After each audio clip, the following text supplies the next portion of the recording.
Falar um pouquinho do trabalho de investigação de propriedades magnéticas e variação da temperatura de Curie em ligas de cobre permalloy. Adicionar uma impureza diamagnética, no caso o cobre, na estrutura, de um material ferromagnético, por exemplo o permalloy, abre possibilidade do controle da temperatura de Curie, da magnetização, da condutividade. E o controle dessas propriedades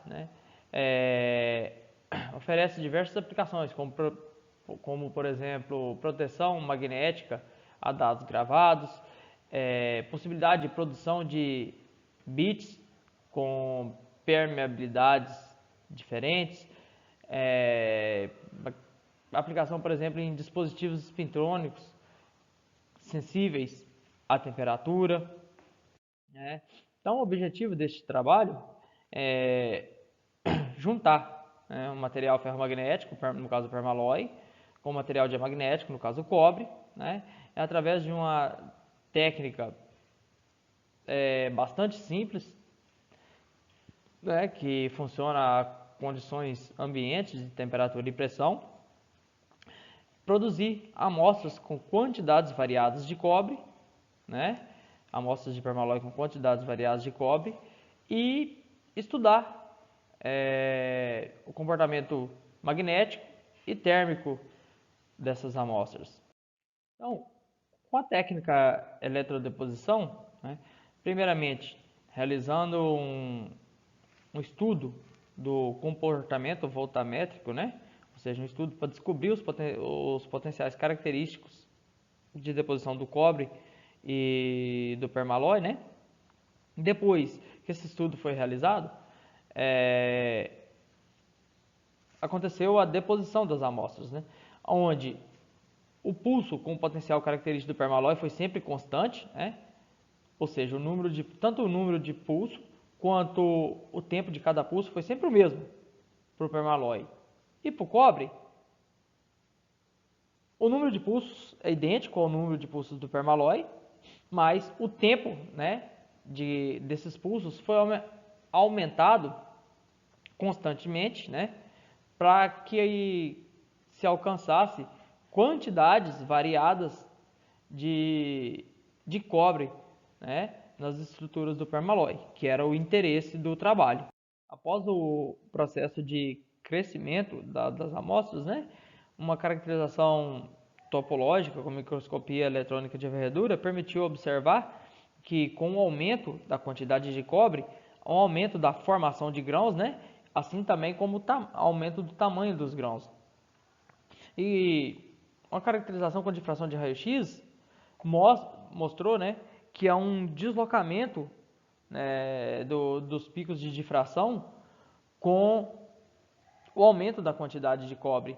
Isso possivelmente está relacionado com a substituição dos átomos de níquel, na estrutura do permalloy, pelos átomos de cobre. Como os átomos de cobre, como o cobre tem um raio atômico maior do que o níquel, então possivelmente há a inserção do cobre na estrutura do níquel, ela expande a estrutura, que provoca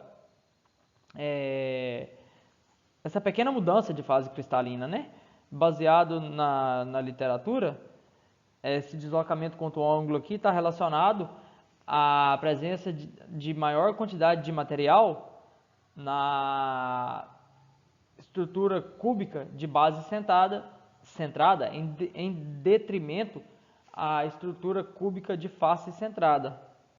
Foi realizada também caracterização magnética com medidas de suscetibilidade, onde pode-se notar uma diminuição da magnetização e um aumento da coercividade, com o aumento da quantidade de cobre.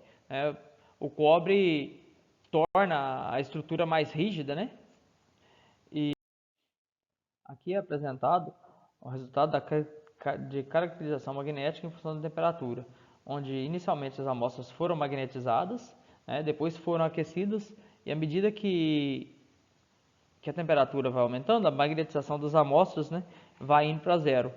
e amostras que contêm maior quantidade de cobre, a magnetização vai para zero mais rapidamente, né? O que indica uma diminuição da temperatura de Curie. E aqui plotamos a temperatura de Curie em função da porcentagem de cobre, né? E então, amostras de permalloy contendo aí grande quantidade de cobre, há uma redução para menos de 350 Kelvin, né? Quando compara com a temperatura de Curie do permalloy, que é algo em torno de 800 Kelvin, né? Então, o fato de adicionar cobre diminui consideravelmente a temperatura de Curie. Então, só concluindo aqui, né, foi possível obter amostras com concentrações controladas de forma bastante sistemática e eficiente com a eletrodeposição, né? As medidas de raio-x mostraram uma mudança de fase cristalina, né, da fase cúbica de fase centrada para fase cúbica de base centrada, né, com o aumento de cobre nas amostras de permalloy. E foi possível também obter uma redução aí de quase 400 Kelvin, né, na temperatura de Curie do permalloy com, com a presença de cobre, né? E aqui vai os agradecimentos para a CAPES, para a FAPEMIG e para o CNPq, né? Que juntos possibilitaram a realização desse trabalho.